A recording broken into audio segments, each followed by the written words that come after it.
মোথাবাড়ি, ধুলিয়ান, শামশেরগঞ্জ, সুতি সহ বিভিন্ন জায়গায় হিন্দুদের উপর আক্রমণ ও মানবাধিকার লঙ্ঘনের ঘটনা ঘটছে। এরই প্রতিবাদে কলকাতা সল্টলেকে পশ্চিমবঙ্গ মানবাধিকার কমিশন দপ্তরের সামনে এক ধর্ণা অবস্থানে অংশগ্রহণ করেন বিরোধী দলনেতা শুভেন্দু অধিকারী। মুর্শিদাবাদ থেকে যারা এর মধ্যে ইতিমধ্যে এসে উপস্থিত হয়েছে সবাইকে আপনারা স্থান গ্রহণ করিয়ে দিন। প্রণাম করছেন রাজ্যের বিরোধী দল নেতা হিন্দু সনাতনী যোদ্ধা শ্রী শুভেন্দু অধিকারী মহাশয়। হরগোবিন্দ দাস আজকে ধুলিয়ান শামশেরগঞ্জে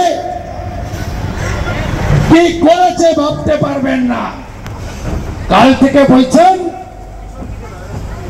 বিএসএফ 11 তারিখে বিএসএফ যদি না থাকতো আপনার 35টা পুলিশ আহত হয়েছে।